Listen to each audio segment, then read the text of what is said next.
Assalamualaikum warahmatullahi wabarakatuh. Kami dari kelompok 8 ingin membuat video tentang layanan-layanan di bimbingan konseling. Perkenalkan, nama saya Tobi Manda dan kawan-kawan saya Tim Muhammad Fauzan, Fauzi, Hanzul Rahmata. Revi Saputra. Selamat menyaksikan. Oke, baik semuanya. Assalamualaikum warahmatullahi wabarakatuh. Waalaikumsalam warahmatullahi wabarakatuh. Oke, baik. Selamat siang kawan-kawan semua. Apa kabar hari ini semua? Baik.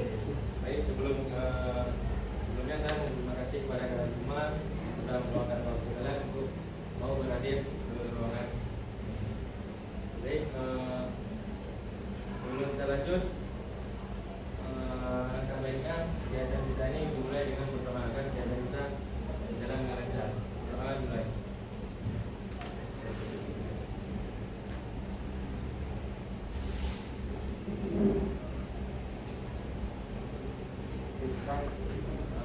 Oke, sebelumnya ada yang tahu nggak apa kegiatan apa yang kita lakukan pada hari ini? Oke, baik, yang tahu hari ini kita akan melakukan bimbingan klasikal dengan metode sinematerapi, yang artinya belajar melalui video, sharing tentang pengalaman dan berdiskusi. Baik, sudah kegiatan kita berjalan dengan lancar. Saya mesti tahu dulu di bimbingan klasikal ini ada yang namanya asas. Yang pertama ada asas kerahasiaan, asas kesukarelaan, asas keterbukaan dan asas saling menghargai. Nah, yang artinya di sini saya harap kalian semua bisa berpartisipasi aktif, terbuka dan saling menghargai pendapat kawan kalian. Oke, untuk kegiatan ini kita lakukan 1 kali 40 menit ya. Setuju semua? Oke, baik, sebelum kita nonton video, saya mau bagi kalian ke dalam 4 kelompok. Dalam kelasnya ada berapa orang nih?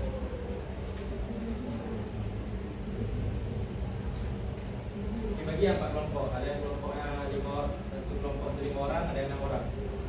Ini yang kelompok. Yang laki boleh yang lakinya enggak?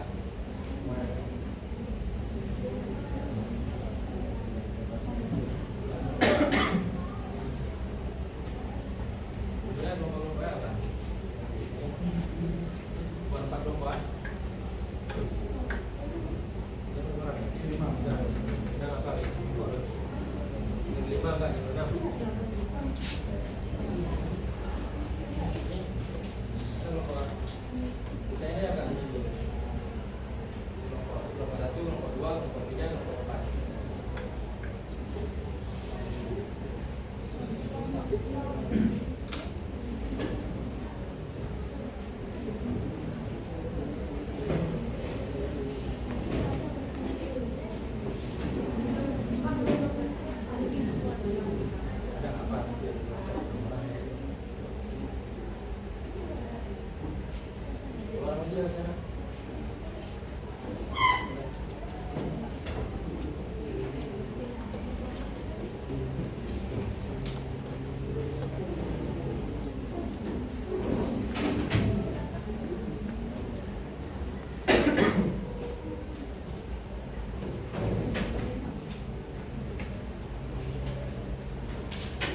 saya bilang pagi, kalian tepuk tangan 1 kali. Kalau kalian bilang siang, tepuk tangan 2 kali. Kalau bilang malam, kalian akan tepuk, oke? Mulai ya. Tepuk pagi, tepuk siang, tepuk pagi, tepuk siang, tepuk malam. Pagi, siang, malam, pagi. Oke, cara saya cukup. Baik.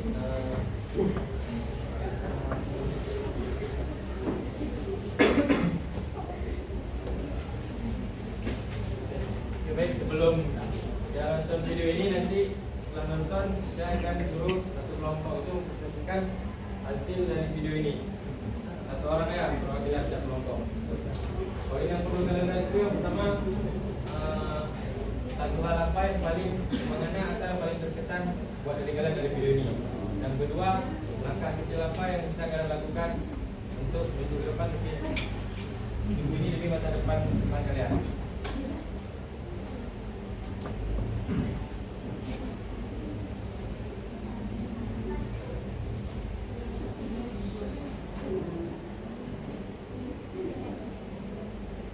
Buat merenungkan kembali pilihan-pilihan signifikan yang kalian ambil dalam hidup kalian.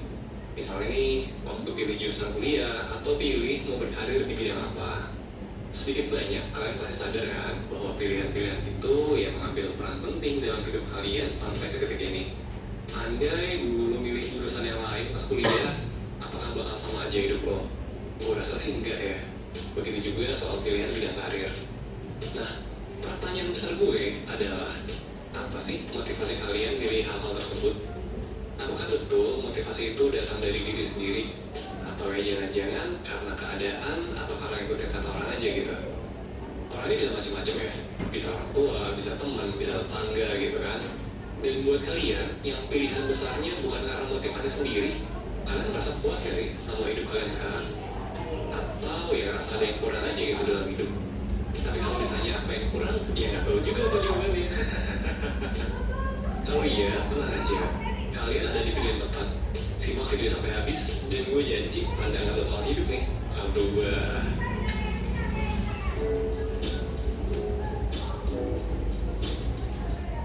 Oke, sebelum masuk ke pembahasannya, gue mau cerita sedikit soal seorang temen gue, sebut saja namanya Elis. Elis ini pintar banget, salah satu orang paling pintar yang gue kenal di dalam hidup gue. Dan yang bikin Elis ini pintar bukan cuma gue, by the way. Semua teman sekolah Elis itu setiap tahun itu tuh sadar bahwa prestasi paling tinggi yang bisa mereka raih di sekolah adalah jadi peringkat 2. Kenapa? Karena udah pasti peringkat 1-nya adalah Elis. Nah, karena terbiasa dianggap pintar sejak kecil, semua orang tuh jadi punya opini yang sama soal Elis. Elis, lo kan pintar, jadi dokter aja deh mendingan. Mulai dari orang tua, temen, guru, dan semua orang di hidup Elis bilang hal yang sama. Kamu pintar, jadi dokter aja lah. Dan ketika di SMA, terus waktunya buat dasar universitas, ya karena semua orang di hidup Elis tuh nyuruh dia jadi dokter, ya Elis daftarlah ke fakultas kedokteran negeri paling susah se-Indonesia. Dan terus, dia pintar kan? Ya masuk. Dan di sana pun ternyata tidak berubah. Dia tetap jadi orang paling pintar di sana. Sejak zaman kuliah juga sama kayak sebelumnya. Wah, lu kan pintar, begitu lulus langsung spesialis aja ya. Dosennya ngomong gitu, temennya ngomong gitu, semua ngomong gitu. Tapi yang terjadi adalah begitu Elis lulus dan dia jadi dokter, terus masuk kan ke usia-usia quarter life crisis. Nah, Elis tuh mulai galau nih soal identitas dan tujuannya. Karena terlepas sejago apapun dia di dunia itu, di dunia medis ya, dia tuh nggak segitu menikmatinya sebetulnya. Tapi kalau ditanya, lah emang kalau bukan jadi dokter, lu tuh mau jadi apa? Ya dia nggak bisa jawab juga gitu. Kenapa dia nggak bisa jawab? Karena hidup dia sejak dia kecil sampai ke titik itu, orang tuh nggak pernah nanyain dia tuh maunya apa. Orang cuma komen aja, lu harus jadi dokter deh. Tapi nggak ada yang nanya, emang lu mau jadi apa sih? Semua orang terlalu sibuk mengatakan ke Elis soal dia sebaiknya ngapain sama hidupnya, dan nggak pernah ngasih ruang buat Elis mikirin hidupnya tuh mau dibawa kemana sih. Tapi ya udahlah, meskipun masih galau soal apa yang sebetulnya dia mau, Elis tetap melanjutkan hidupnya sesuai dengan apa yang orang bilang soal dia. Dia daftar program pendidikan spesialis. Lagi-lagi dia pilih program spesialis paling susah buat dimasukin se-Indonesia. Dan lagi-lagi dia berprestasi luar biasa. Tapi kali ini beda. Apa bedanya? Karena kali ini nih, Elis tuh udah mulai sadar bahwa ada orang-orang lain di sekitarnya dia yang bisa bahagia, bisa sukses tanpa harus menjalani kehidupan seperti yang dia jalanin. Dan pendidikan spesialis itu berat banget by the way, tekanan fisik dan mental itu luar biasa hampir setiap hari. Terus buat Elis ya, yang sebetulnya nggak gitu sukanya sama dunia medis, ini tuh berat. Pertanyaan-pertanyaan tuh mulai muncul di kepala dia. Apa iya aku harus menjalani ini semua? Apa iya cuma ini satu-satunya jalan? Semakin hari pikiran-pikiran kayak gitu semakin menghantui Elis. Dan ketika dia ngobrol sama teman-temannya pun, ya ternyata banyak gitu yang mengalami hal yang serupa. Yes, ternyata banyak orang yang mengalami ini. Orang-orang yang menjalani hidup yang gak segitu memuaskannya. Tapi ya kita tahu ya hidup tuh kayak gini. Nah, sampai suatu ketika ya, buat orang-orang yang mengalami kejadian kayak gini, kita akan tiba di sebuah persimpangan besar. Pilihan kita adalah antara kita melanjutkan hidup seperti ini dan menerima segala ketidaknyamanan ini, atau kita keluar dan mencari sendiri apa yang sebetulnya bisa bikin kita bahagia di luar dari ekspektasi orang lain akan kita. Sejauh gue tahu, Elis itu sempat ambiar di saat itu. Namun pada akhirnya dia mengambil keputusan berani untuk keluar dari pendidikan spesialis dan mencoba mengeksplor dunia di luar sana. Dia keluar dari semua ekspektasi orang soal dia dan membangun ulang identitasnya dari awal. Terlepas dari sekian kilogram keringat dan entah berapa rupiah yang sudah pernah dia keluarkan. Berat banget. Tapi pada akhirnya, setelah mencoba berbagai hal baru di luar dunia medis, Elis berhasil menemukan sebuah hal yang sangat dia sukai. Dan meskipun nggak langsung jadi yang paling pintar kayak sebelum-sebelumnya, kehidupan barunya itu memberikan dia kebahagiaan yang nggak pernah dia temui sebelumnya. Nah, konsep ini suka gue sebut sebagai memenjarakan pikiran. Dan ini mungkin nggak hanya dialami oleh Elis, tapi juga lo yang nonton video ini. Memenjarakan pikiran ini berbentuk banyak hal. Tapi salah satu yang kelihatan adalah ketika kita memilih sebuah pilihan dan menjalaninya, karena kita ngerasa kayaknya nggak ada pilihan lain aja gitu. Jadi, lo bisa aja terjebak di sebuah jurusan atau sebuah pekerjaan yang sebenarnya lo nggak suka. Tapi lo tetap jalanin karena lo nggak tahu, karena lo mikir bahwa ini adalah satu-satunya jalan yang bisa lo tempuh. Padahal kan sebenarnya nggak gitu kan. Sebenarnya opsi lain itu ada. Kadang pertanyaannya adalah, apakah kita mau mengambil opsi lain itu? Nah, pertanyaan berikutnya adalah, kenapa sih kadang kita ngerasa seolah-olah tuh nggak ada opsi lain buat kita? Alasannya tuh ada macam-macam, tapi gue bisa singkat jadi 3 hal besar sih yang paling sering. Apalagi setelah tadi kita sempat bahas cerita soal Elis gitu kan. Pertama, yang paling sering adalah adanya tekanan dari lingkungan atau orang sekitar. Kayak Elis gitu kan, karena dia pintar, semua orang bilang, udah kamu jadi dokter aja gitu. Ya udah, dia daftarnya ke dokteran. Kemudian lulus jadi dokter, ya udah. Semua orang bilang, oh pintar jadi spesialis aja gitu. Ya udah, lulus jadi spesialis gitu kan. Nah, tekanan dari luar ini sebenarnya wajar banget buat bikin kita ngerasa seolah-olah kayak nggak ada opsi lain gitu buat melakukannya. Padahal sebenarnya ada aja opsi itu. Kedua, ini nyambung sama poin pertama sih. Karena adanya tekanan dan pengaruh dari luar diri, kita tuh jadi khawatir kalau kita mencoba mengambil opsi lain, kira-kira lebih baik atau lebih buruk ya? Gimana kalau ternyata lebih buruk? Nah, misalnya nih, ganti jurusan kuliah gitu kan, itu pasti bikin khawatir, bikin cemas. Karena ya banyak aja kan yang perlu dipikirin, dipertimbangin lagi, dilakuin lagi. Tapi itu bukan berarti semua itu nggak bisa disortir dan direncanakan ulang. Nah, terakhir, kadang kita emang nggak tahu aja opsi lain itu ada. Sehingga kadang ngerasa kayak, kalau gue nggak jalanin ini, ya gue manusia yang nggak benar aja gitu. Manusia tuh benernya kayak gini hidupnya, kayak gini pilihannya, nggak tahu pikiran-pikiran lain. Nah, tapi biasanya nih, pas kita sadar kalau opsi lain itu ternyata ada, dan kita penasaran nih buat coba cari tahu opsi itu, biasanya kita akan terdorong buat explore. Intinya, dengan lo tahu bakal selalu ada opsi lain di segala hal yang lo ambil, lo bakal lebih terbuka dan aktif buat explore opsi-opsi yang sekiranya lebih cocok buat lo. Ini juga sebenarnya bisa berlaku sebaliknya.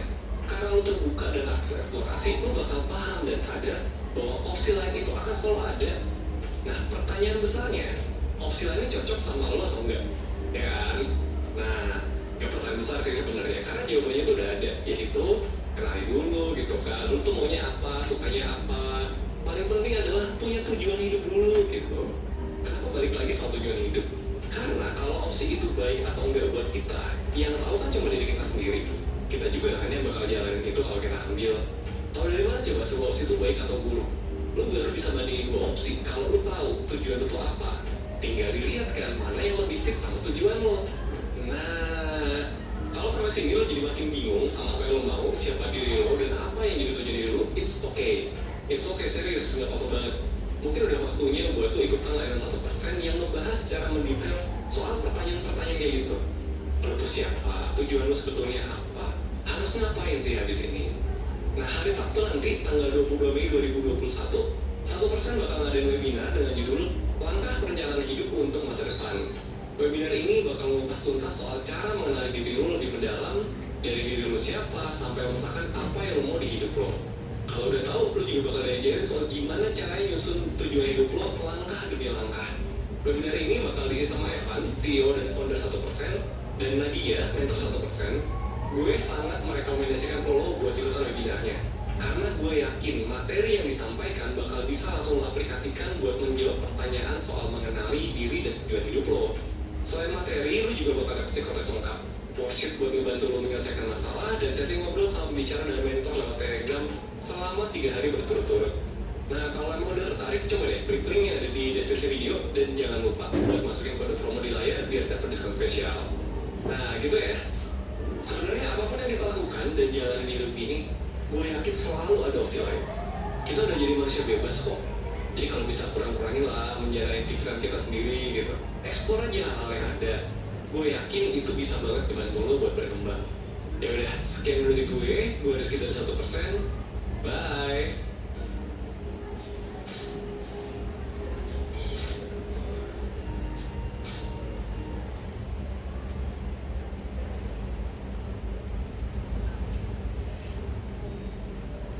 Baik kawan-kawan, setelah kita melakukan video ini dilakukan tadi dan kelompok membuat satu hal apa yang paling benar atau paling berkesan buat kalian dari video ini. Dan satu lagi langkah kecil apa yang bisa kamu lakukan dalam seminggu depan atau masa depan kamu. Oke? Saya beri waktu 5 menit untuk kelompok berdiskusi. Nanti perwakilan aja bisa sih diri ya.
Baik, saya rasa itu sekarang giliran kita kelompok akan dari kelompok itu boleh. Assalamualaikum warahmatullahi wabarakatuh. Waalaikumsalam warahmatullahi wabarakatuh. Perkenalkan nama saya Taifan. Saya perwakilan dari kelompok 1. Saya berdiri di sini ingin membahas tentang video yang tadi telah diputarkan. Jadi hal yang paling mengena untuk diri saya itu di video tadi ada di pertanyaan pada awal video, yaitu apakah motivasi yang ada pada kamu saat ini berasal dari diri sendiri atau dari orang lain. Karena saya merasa rasa motivasi yang ada pada saya saat ini itu dari orang lain semua, gak ada motivasi dari diri sendiri. Saya pilih jurusan ini pun dari orang lain, dari ibu, orang tua, sama kepala sekolah. Dan saya niatnya emang gak mau kuliah, karena dorongan dari orang lain tersebut saya akhirnya kuliah. Itu yang paling enak pada saya. Dan yang kedua, langkah kecil yang bisa saya lakukan untuk masa depan saya mungkin lebih disiplin, tidak terlambat kuliah, dan tidak menunda pekerjaan. Karena saya orangnya kalau belum deadline belum bikin tugas. Saya ingin untuk kedepannya lebih disiplin. Ya, sekian. Oke, terima kasih banyak. Apresiasi buat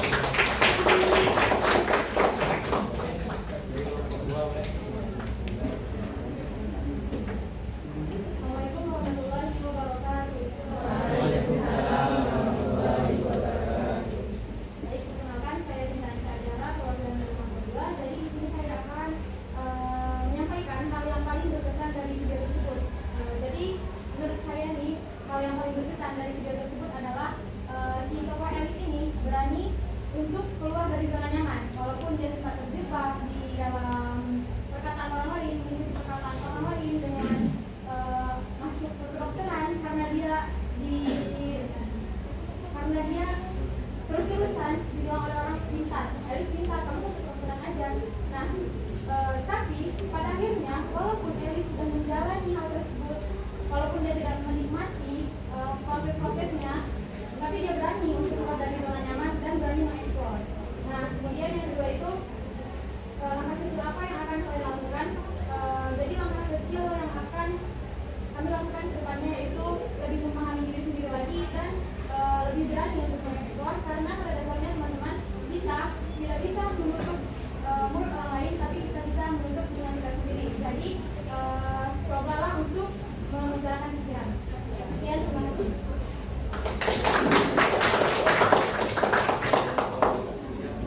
Baik, saya ada di Agustinelli dari kelompok 3. Pertama, hal berkesan dari di video tadi itu dari kelompok kami, di mana di bagian ceritanya teknis. Seperti yang sudah disampaikan juga dari kelompok 1 dan 2, pernyataan yang juga hampir sama, di mana cerita Elis ini berani mengambil keputusan untuk mencari kebahagiaan dia sendiri. Padahal kalau kita lihat itu dia ini udah akhir. Mungkin kalau kan kita di posisi dia tuh gak ada pilihan lain. Cuman karena Elis ini merasa ini bukanlah kebahagiaan dia, ini bukan tujuan dari awal dia. Karena itu kan dari orang lain, bagaimana persepsi orang dari dia, karena dia ini orang yang pintar, maka orang merasa dia tuh cocok di bagian cita-citanya menjadi dokter, karena kan dokter tuh orang-orang yang pintar. Tapi Elis itu walaupun dia orang yang pintar, tapi dia bukan capable untuk menyukai hal-hal yang berbau kesehatan. Oleh karena itu, walaupun udah di penghujung pun dia udah melanjut sampai ke spesialis dokteran, tapi dia tetap nekat memberanikan diri untuk mencari apa kebahagiaan dia sesungguhnya. Dan untuk langkah kecil selama seminggu untuk kedepannya itu dari kelompok kami ialah dengan rutin mengerjakan sesuatu yang bermanfaat tanpa menunda serta malas melanjutkan kegiatan tersebut. Jadi di masa-masa perbulan ini ada kegiatan kayak seminar atau organisasi itu bisa join, karena itu bisa menjadi pembelajaran untuk kedepannya serta pengalaman yang akan pengalaman ini bisa merubah sesuatu. Pengalaman itu bisa dijadikan sesuatu atau mungkin nanti kita dalam ada ikut kegiatan kita pernah ikut, sehingga nanti tidak canggung, misalnya tidak bingung juga dalam membuat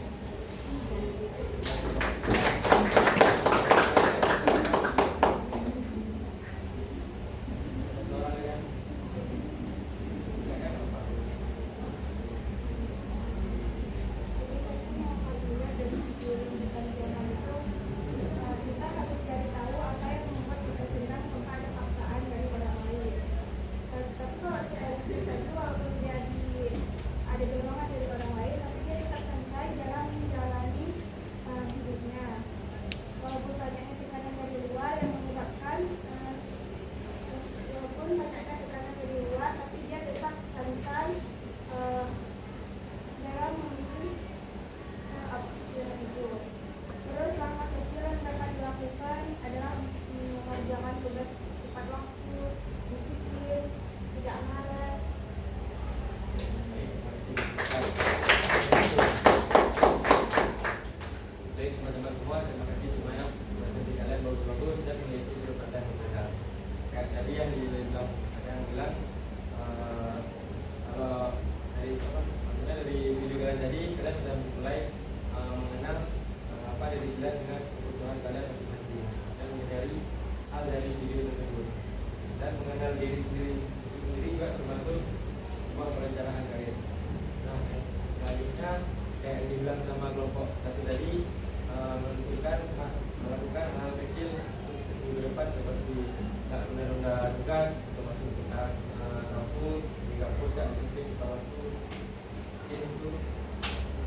kita mungkin di balik itu skill kita, skill dasar kita untuk sesuai jurusan kita. Jadi untuk pengalaman lainnya kalian bisa keluar dari sana ini, misalnya kayak ikut organisasi, ikut lomba-lomba itu, dan banyaknya relasi sama kating-kating, sama sama organisasi kita. Baik, untuk tahap terakhir saya mau seseorang dari kelompok untuk menyimpulkan kegiatan kita hari ini. Mungkin dari kelompok 3 ada yang mau? Baik, kesimpulan dari kegiatan kita hari ini. Kesimpulan dari videonya itu yang dimana tadi sudah ditampilkan pada kita semua, dimana sini kita dapat mengambil pembelajaran bahwa sesuatu yang tidak sesuai apa yang kita minati jangan dilanjutkan, serta kita juga harus memiliki pondasi pada diri kita sendiri agar itu sesuai dengan tujuan awal apa yang kita inginkan. Serta di kegiatan ini juga memberikan kita makna dan juga pelajaran untuk lebih berhati-hati ke depannya dalam menentukan masa depan tanpa mendengar dari orang-orang lain, karena apa yang terjadi ke depannya dengan pilihan apa yang terjadi ke depannya itu merupakan itu tanggung jawab kita sendiri dan kepuasan diri kita dalam mencari kebahagiaan nanti. Jadi setelah kita dengar kesimpulan dari kelompok tadi, berakhir juga kegiatan bimbingan fisikal kita hari ini. Jadi sebelum saya tutup, saya mau membagikan tadi kita kelompok visi.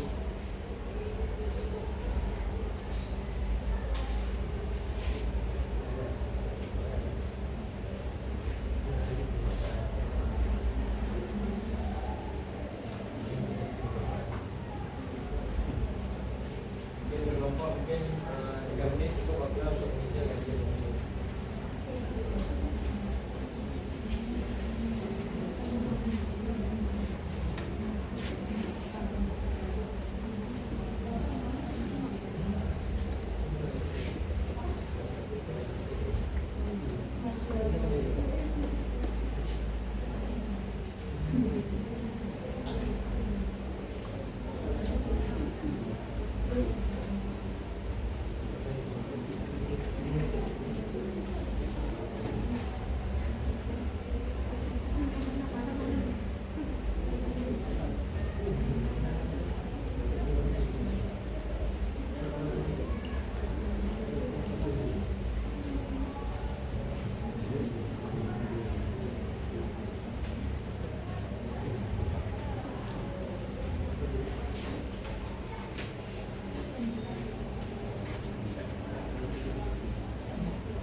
Waalaikumsalam warahmatullahi wabarakatuh.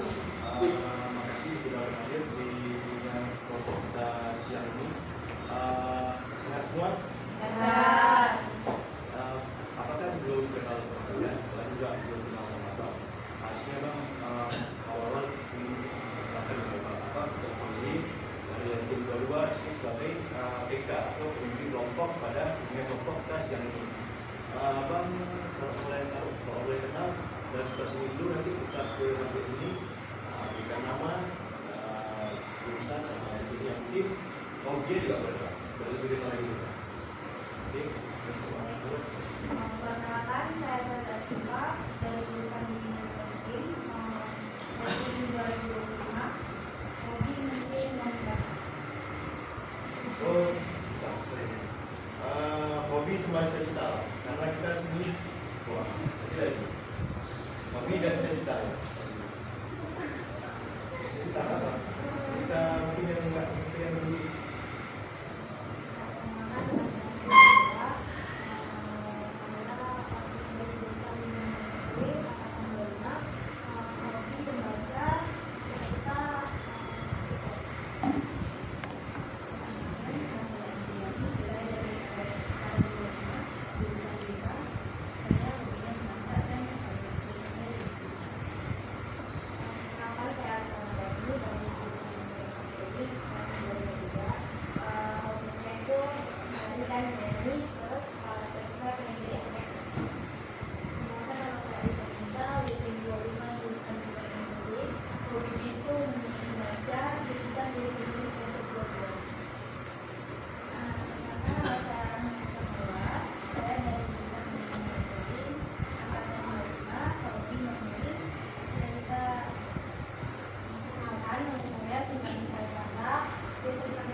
Jadi mungkin ada yang udah pernah kelompok sebelumnya sini. Ada yang belum. Di awal-awal kita ada yang udah belum. Coba ambil dulu paling nyaman. Kita akan keluar. Coba apa itu bimbingan kelompok? Apa ada yang saya mau jelasin? Bimbingan kelompok. Apa? Tahu mungkin ada. Ya, jadi biar kelompok itu ialah jadi kalau kita dari sana untuk menyelesaikan atau menyelesaikan masalah hidup atau masalah tertentu ya diambil oleh kelompok ini. Jadi di hari ini apa membuat kelompok untuk kita tahu apalagi ada itu sebagai mahasiswa baru tentang karir sebelum kita masuk ke tahap inti atau tahap yang apa kita melakukan asas-asas yang ada di kelompok ini. Kalau itu ada asas kerahasiaan. Jadi di sini ada yang juga ada katakan apa yang ingin disampaikan juga akan sampai ke mana-mana dan apakah kalian bersedia atau siap jalan itu dan juga asas keterlibatan dan juga abang di sini ingin semua terlibat di bimbingan kita sejauh ini kayak tidak ada yang keras kelas misalnya abang dengar ada sebelah sini ya yang ngomong sebelah sini nggak ada terus jadi ingin kita sama-sama kayak memberikan pendapat atau memberikan saran masing-masing tidak ada yang diam gitu kan itu asas keterlibatan dan ada sukarela kan sukarela awal-awal kan sukarela nggak mulai hubungan kelompok jadi paksa-paksa atau enggak ya macam-macam gitu enggak oke jadi karena ada sukarela dan kita ulang siap dengan asas yang sudah ada di sini abang mau mulai masuk ke tahap intinya tapi kita sini bahas tentang karir kan topik lainnya yaitu strategi mencapai karir impian berdasarkan minat pas ada yang tahu apa itu karir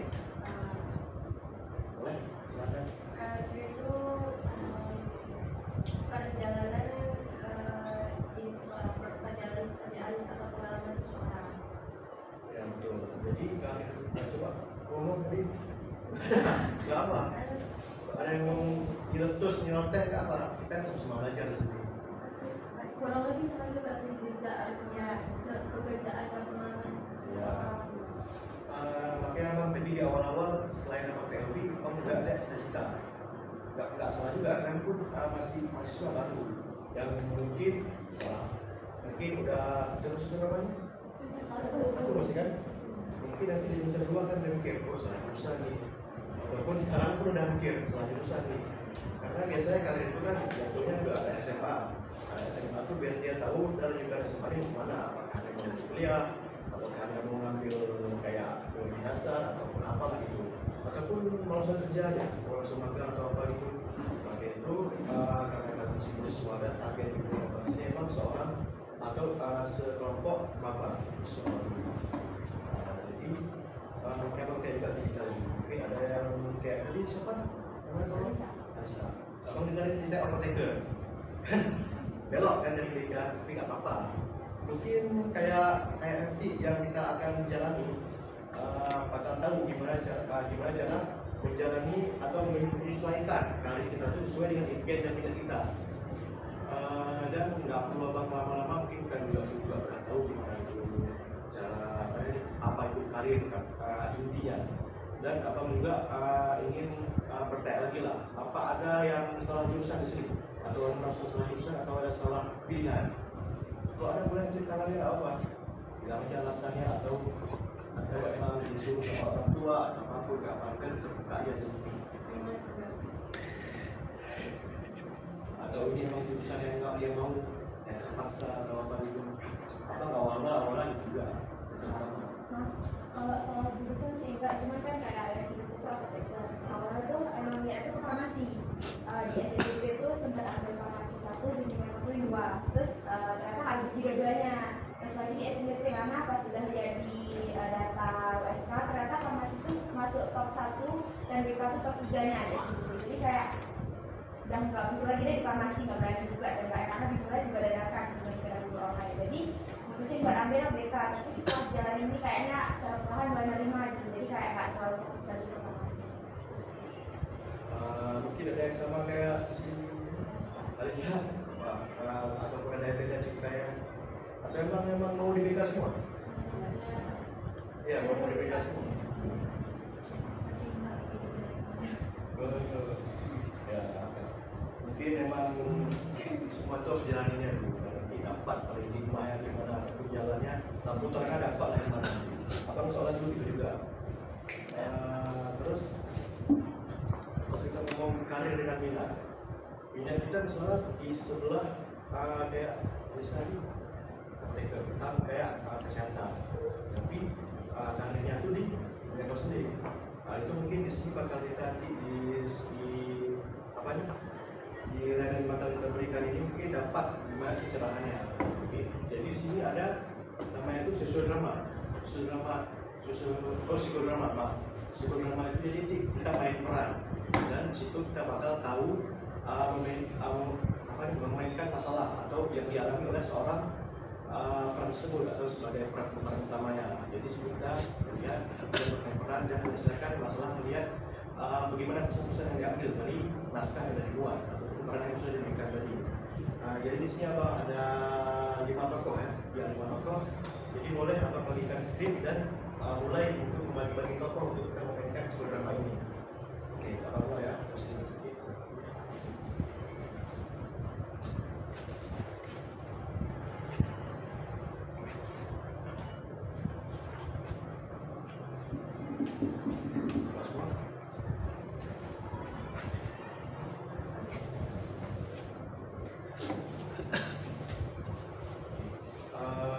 Jadi di kata contoh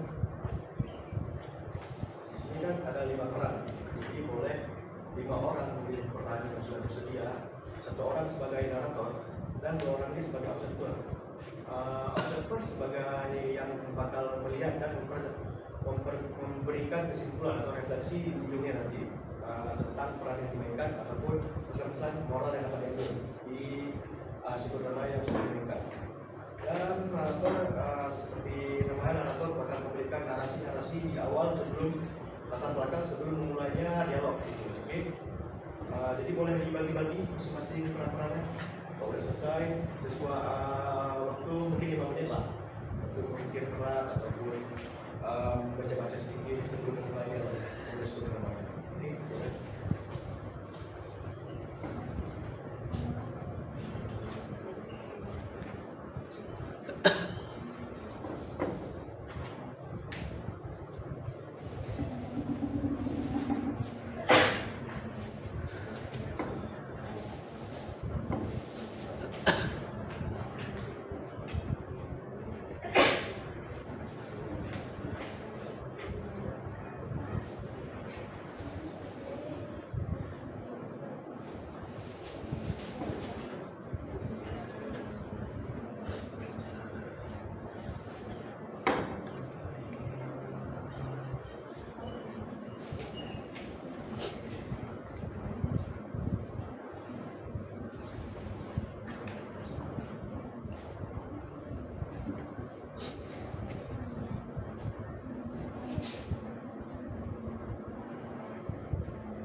Bang mau nanya, siapa jadi pemeran protagonisnya? Jadi siapa?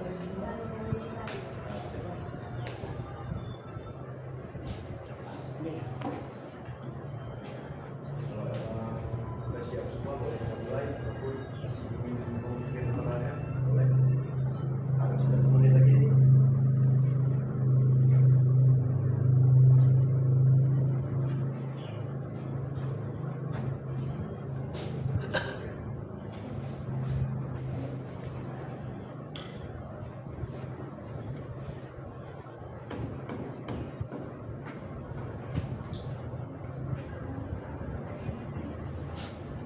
Oke, nonton sudah jadi nonton. Gimana? Udah bisa mulai kita? Bisa. Bisa mulai tuh. Semuanya. Ya, observer boleh 2 orang duduk situ dan kita ke tempatnya dulu. Kan 2 orang kita yang mainkan di awal. Sini berarti.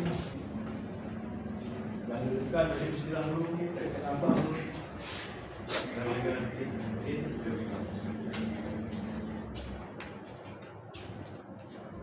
Adegan pertama, ruang baca perpustakaan siang.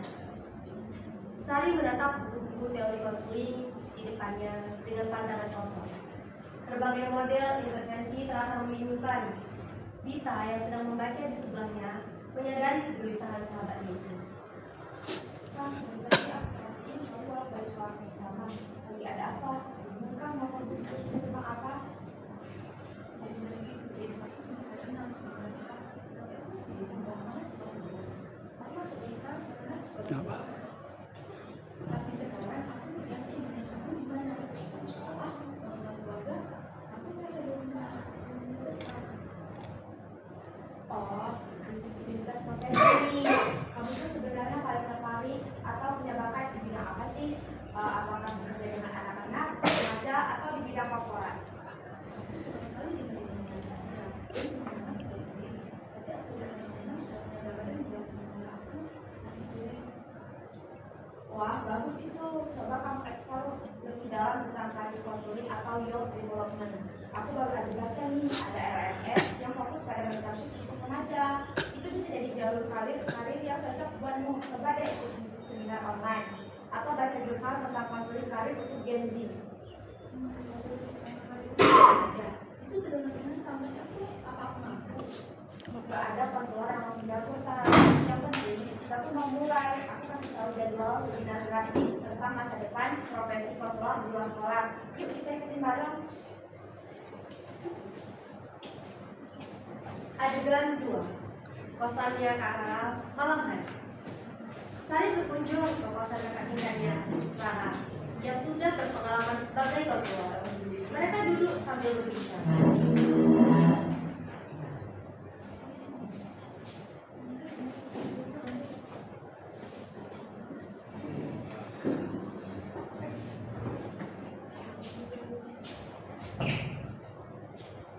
Jadi setelah diskusi dengan Victor, kamu tertarik eksplor karir sebagai konselor untuk remaja?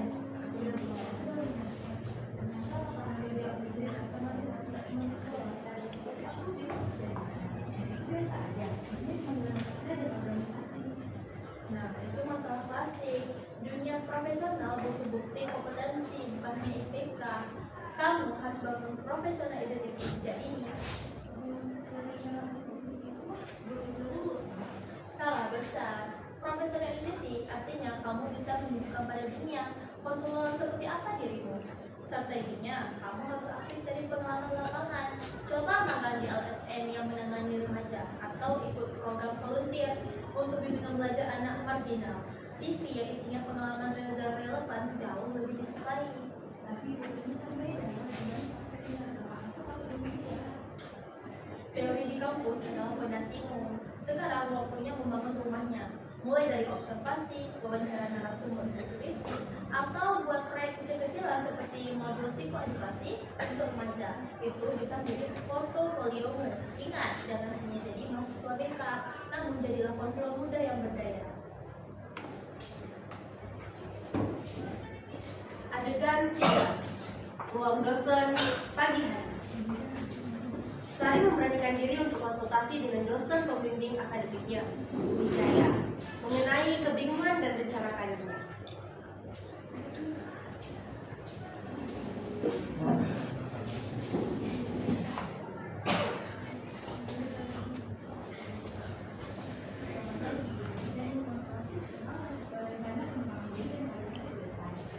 Selamat pagi Sari, silakan dulu. Ada kesulitan karir Kak? Tidak belum keseluruhan kesehatan karir. Saya merasa memiliki kepakaran pada konseling karir. Tapi saya menyusun dengan strategi yang tepat.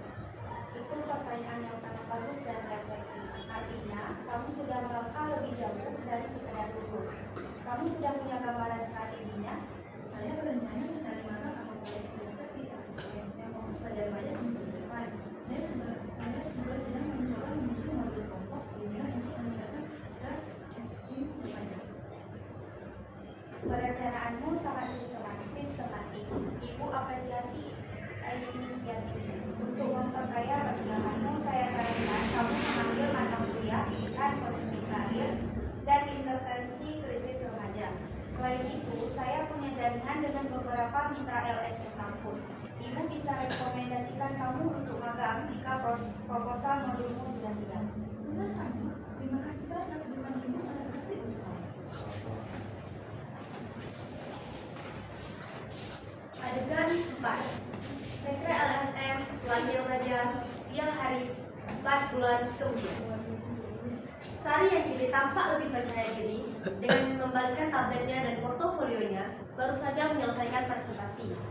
Dita dan Kak Ara menunggunya dengan penuh antusias.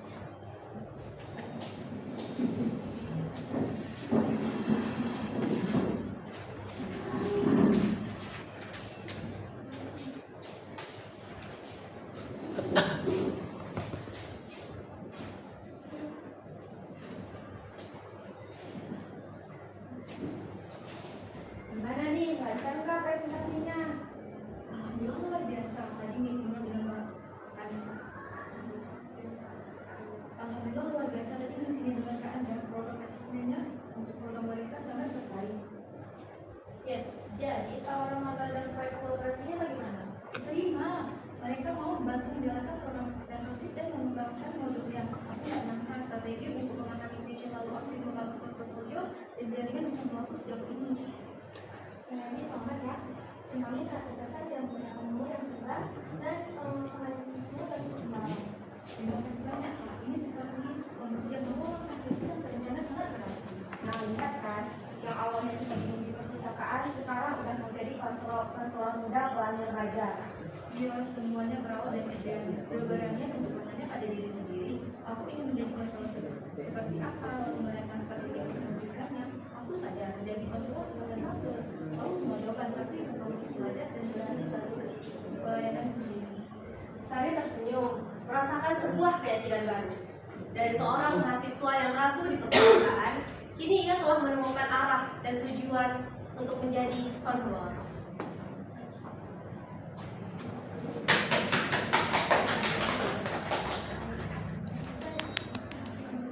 Oke, kalau selesai kita balik ke tempat masing-masing. Nanti kita sudah mulai. Oke, gimana Mas saya? Yang udah jalani sekolah pertama kali ya? Ya. Coba tepuk tangan dulu. Coba abang mau lihat ke Sari dulu, karena dia kan kepala pertama kan. Kenal saya. Ya.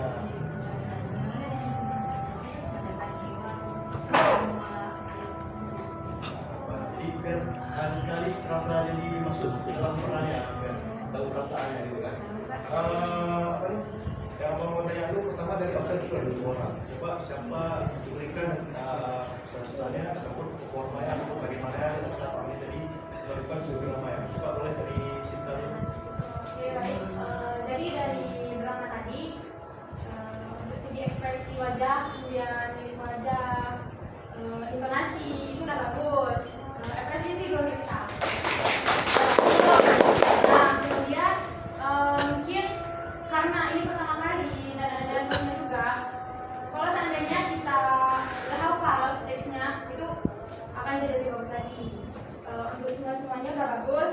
Nah, kemudian dari kasus tadi yang bisa kita lihat sama-sama itu bahwa jika teman kita punya masalah, mungkin tadi si Sari kan kebingungan, dia ingin jadi konselor, tapi mungkin aku nih belum ada apa-apanya gitu kan. Nah, jadi di situ Sari juga yang pertama di situ bisa kita lihat butuh support system. Pertama seperti ada temannya si Dita yang memberi saran, kemudian dia konsultasi lagi dengan Kak Anda, kemudian dengan Kak Rara, kemudian konsultasi dengan Ibu Wijaya, dan akhirnya Sari itu dapat titik terang. Pada akhirnya dia juga bisa kok jadi konselor yang sukses. Boleh.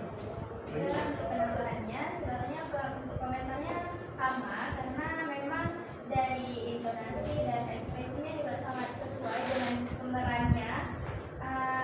Dan alur ceritanya juga sudah teratur dan mudah dipahami bagi setiap pemerannya. Nah, untuk kesimpulannya, perjalanan ini menunjukkan bahwa proses menjadi seorang konselor yang profesional itu dimulai dari keberanian untuk mengenali dirinya.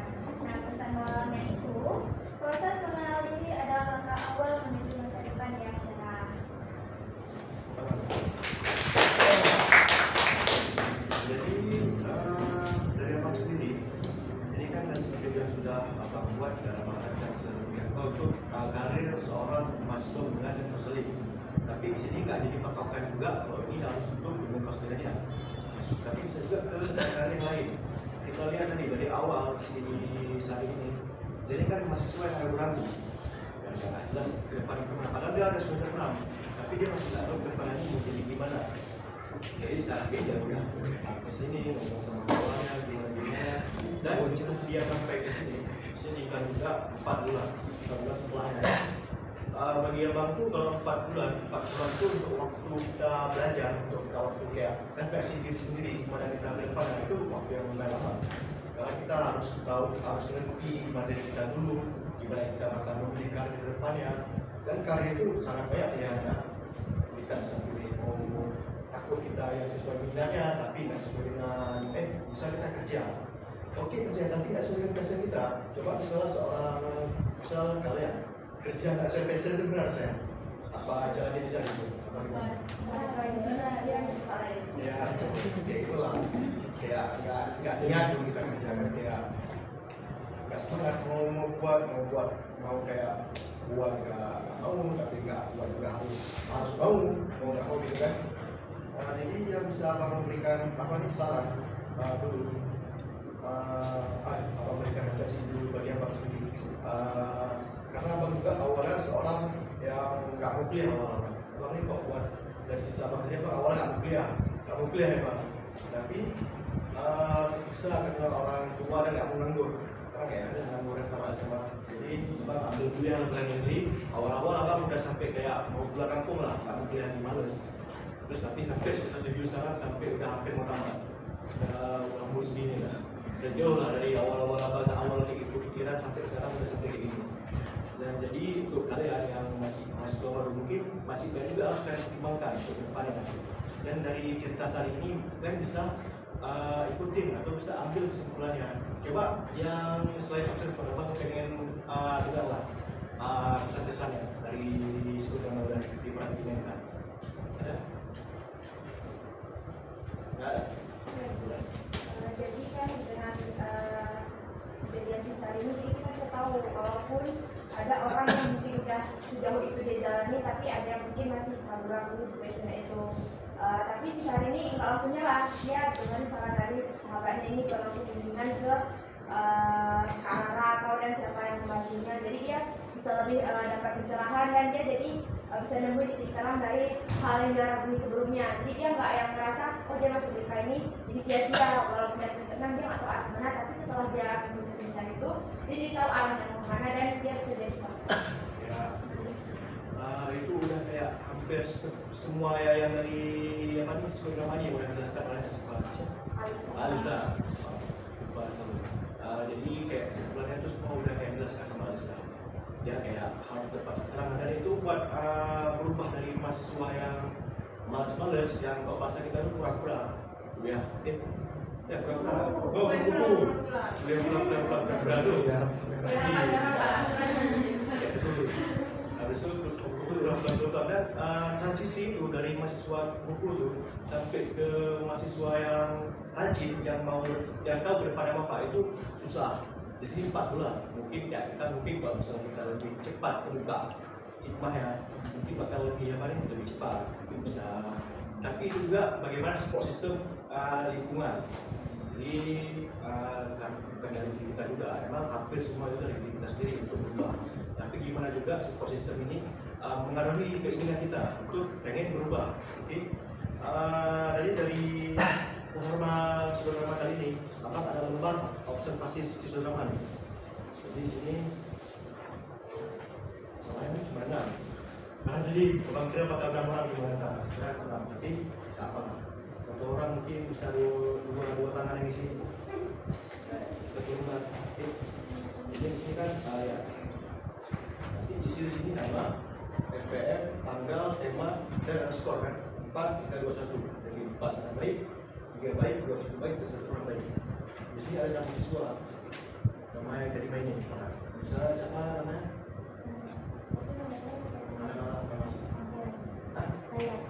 Bisa terus lagi kan?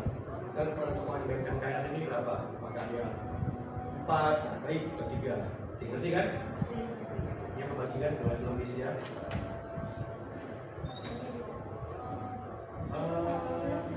Ini yang main perannya, observer masa. Ya, benar.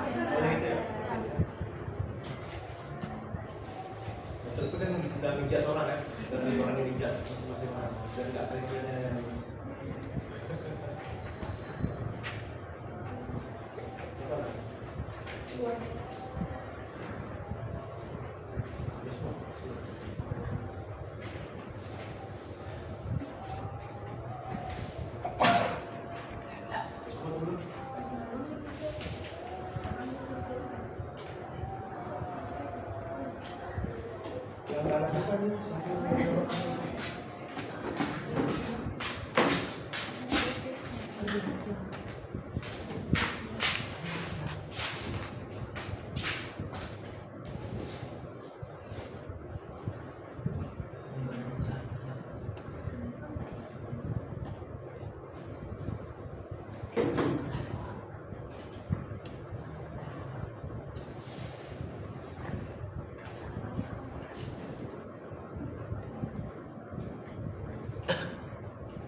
Sabar.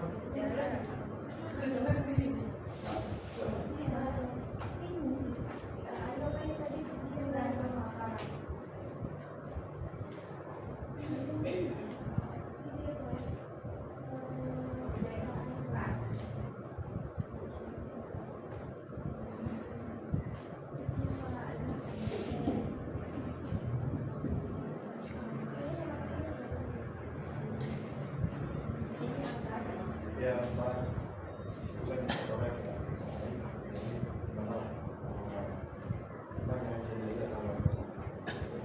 yang ya, ini abang terangin kalau ini tuh nggak ada ngaruhnya ke nilai kalian.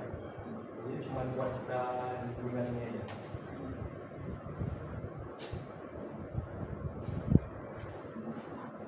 Dari abang lihat, masya Allah. Oke. Tadi kan kita karena kita di ruangan ini, jadi latar belakangan tuh kurang rapi. Kayak nggak bisa kita setel kayak bagus saja. Biasa.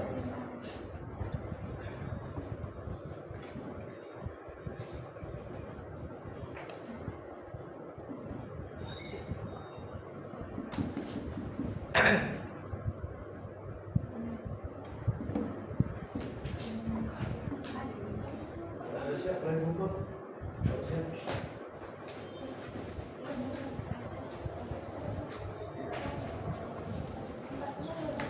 Hah? Boleh.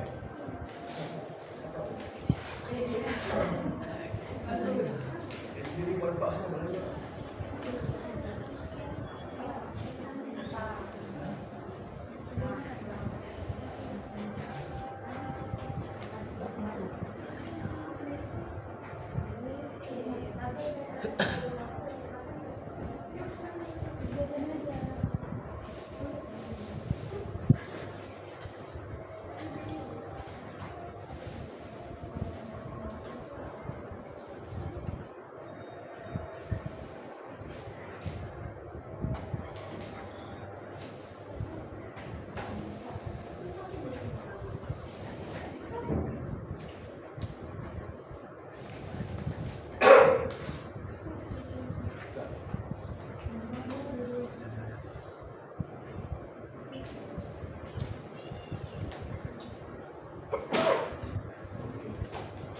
Terima kasih sudah mengisi ini buat bimbingan kita. Belum ada nilai ya. Kayak nilai yang ada di sini, Pak semua ya. Kayak nilai yang ada di sini kayak ada hubungannya kayak ke mata kuliah atau apapun magis. Ini udah masuk ke tahap penutup. Kita masih ada isi lembar proposal satu lagi. Cuma abang mau sebelum bagikan lembar proposal ini, abang mau tanya lah satu dulu di kalian.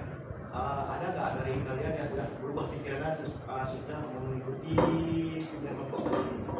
Atau memang masih ada yang biasa aja?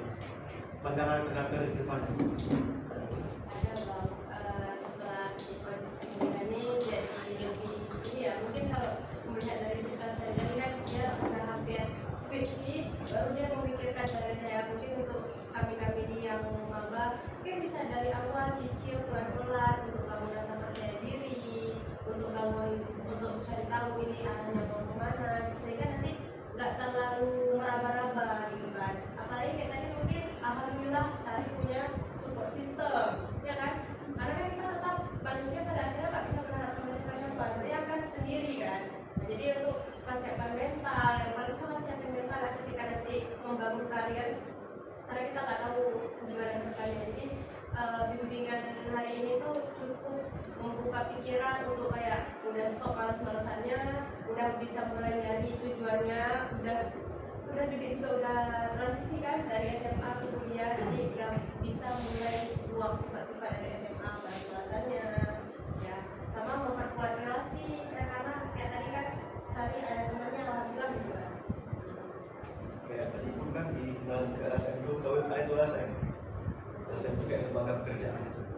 Jadi dikenalkan kan terhadap relasi dari belakang. Jadi yang abang pengen tekanin dulu juga ini. Kita tuh mungkin cita-cita ataupun impian ada yang harus kesampaian. Dan untuk yang lain tuh pedih sekali kan, sedih sekali kan. Kayak misalnya dari Alisa, kayak Alisa tadi abang pikir baik juga orang yang abang lihat kayak Alisa, dia tuh nggak ke tempat yang nggak mau, misalnya ke bimbingan kerja, tapi kita bisa juga tahu kalau itu gak rezeki nggak bisa dipaksa ya, karena semua itu nggak juga semua itu harus bisa sesuai keinginan kita, karena ya inilah takdir kita kan.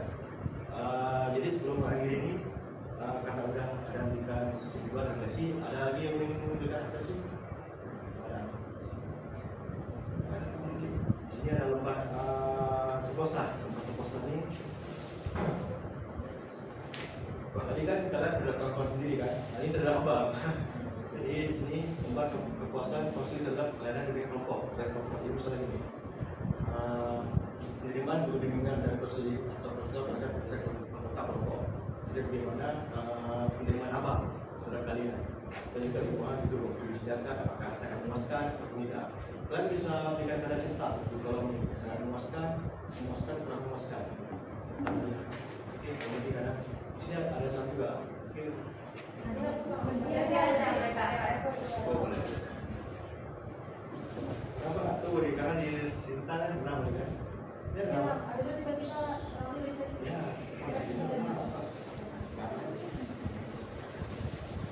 Jadi semangat.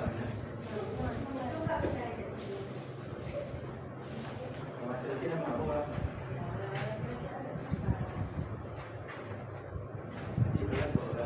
Kan terkenal buat mana lagi yang lagi itu tidak kayak orang sini Allah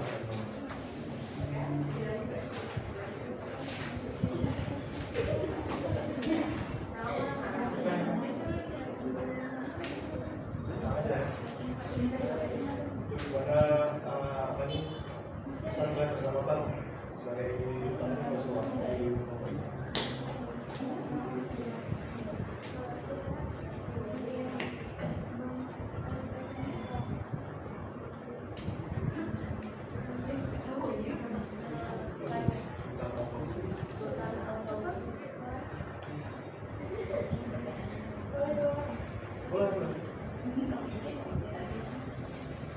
Cuma satu ya.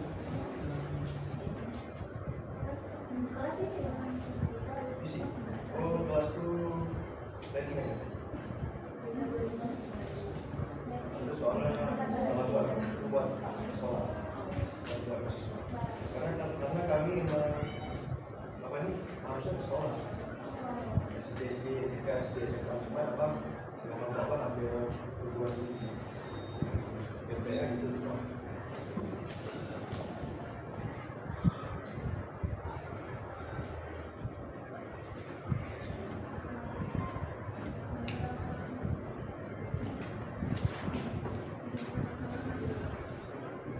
Masih ikut kawan dari diri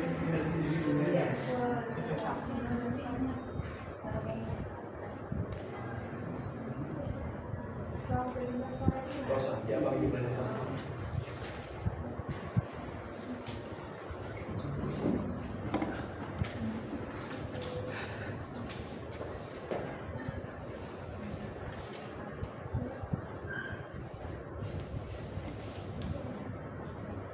Oke, karena kita udah selesai isi semua yang paper, bosan.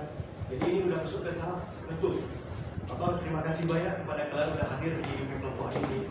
Mungkin kalian inilah yang apa nih, yang terpilih mungkin buat bantu abang buat bimbing kelompok ini. Jadi sebelumnya abang terima kasih kali buat kita. Dan buat kalian juga yang sudah ikuti psikodrama ataupun psikodrama ini, abang harap pesan ataupun refleksi kesimpulan yang bisa kalian ambil akan terjalani ke depannya. Jadi kan lebih tahu dan lebih belajar karena sudah ikutin di kelompok ini, terutama tentang karir tadi dan juga hal-hal kesampingan kayak support system, keinginan diri dan lain-lain. Abang harap juga setelah kita selesai ini, mungkin kalau ada dari kalian yang ingin lebih lanjut tentang karir, boleh konseling individual. Itu bisa dilakukan nanti, ruang BK itu sangat terbuka bagi kalian. Jadi sebelumnya karena di awal jadi abang lupa berdoa, dan di akhir ini karena untuk kita berkah kelompok kita mulai doa dulu. Oke, doa dimulai dalam hati sesuai kepercayaan masing-masing.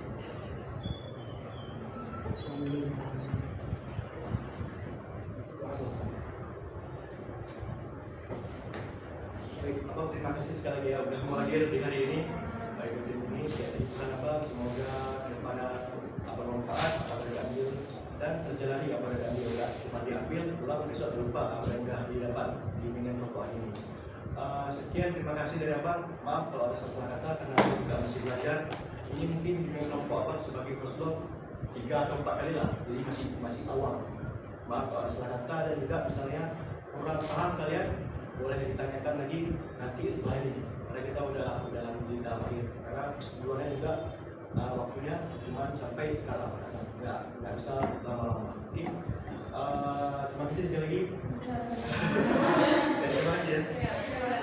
Oke, barang kiri, wassalamualaikum warahmatullahi wabarakatuh. Waalaikumsalam warahmatullahi wabarakatuh.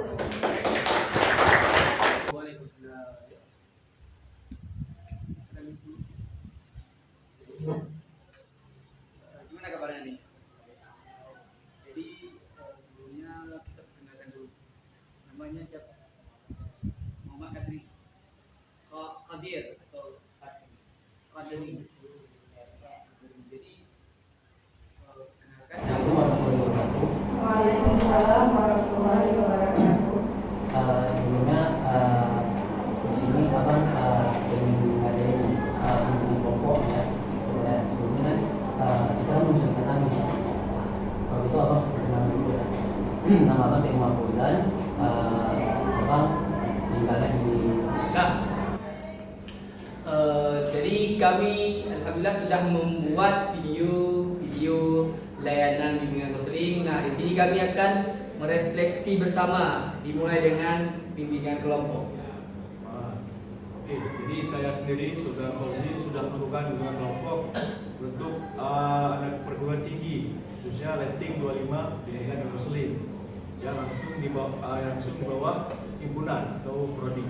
Jadi tadi setelah saya lakukan bimbingan kelompok,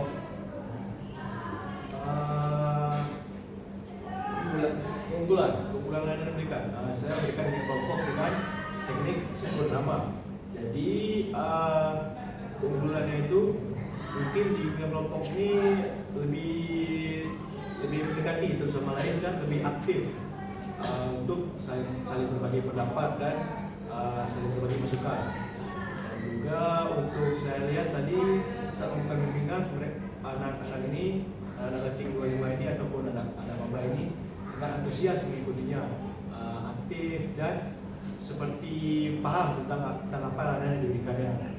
Juga tentang di psikodrama, teknik psikodrama yang saya lakukan, yang saya buat dan dimainkan oleh mereka juga antusias dan aktif di setiap perannya masing-masing. Juga mereka terlihat memang mengerti tentang karir yang sudah saya tema karir yang saya bawa. Apalagi mereka ini kalau saya lihat juga nggak semuanya itu karirnya itu atau minatnya nggak sesuai dengan yang dimau di awalnya, tapi dengan layanan yang diberikan, dengan teknik psikodrama yang dimainkan, jadi mereka lebih tahu gimana cara mengatasinya, gimana cara mengelolanya, dan apa-apa saja hal yang penting yang diperlukan untuk karir kedepannya. Mungkin masukan dari saya atau saran juga untuk maba nanti mungkin bakal perlu diberikan pendekatan lebih untuk tentang karir ke depannya, di mana mereka bisa memilih karir yang tepat. Walaupun karir itu kan biasa di SMA, tapi untuk maba ini jatuhnya masih juga mahasiswa baru yang mungkin masih arahnya belum jelas, masih bingung juga ya ke depannya gimana. Jadi mungkin itu aja sarannya dan keunggulan dari layanan sudah diberikan tadi. Terima kasih. Selanjutnya dari bimbingan klasikal. Oke, jadi saya telah melakukan bimbingan klasikal pada himpunan Letting 25 Bimbingan dan Konseling.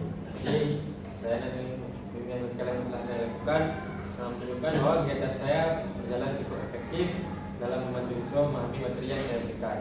Nah, siswa terlihat lebih aktif ketika saya menggunakan metode sinematerapi yang menggunakan video tentang karir, diskusi, dan LKPD. Suasana kelas pun menjadi lebih kondusif dengan menggunakan metode tersebut, dan siswa mulai mampu menghubungkan materinya dengan pengalaman pribadi mereka.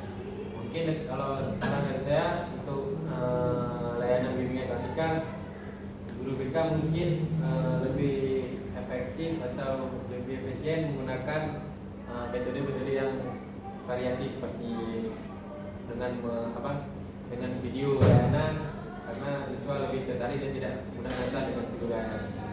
Sekian dari saya. Oke, selanjutnya akan dilanjutkan dari konseling kelompok. Di sini saya akan merefleksikan hasil kelompok yang saya lakukan tadi, sama seperti awal tadi, yaitu Sultan, yang mana bimbingan saya itu juga membuat maba baru untuk menentukan karirnya selanjutnya, mau kemana, dan tidak lindung. Bedanya saya dengan yang kelompok yaitu psikodrama, di role playing ini saya langsung mempraktekkan apa yang terjadi kalau semisal maba itu bingung atau ada segala macam. Jadi kami khususnya pada guru BK bisa mengarahkannya dan juga dosen-dosennya. Jadi saran saya untuk maba baru,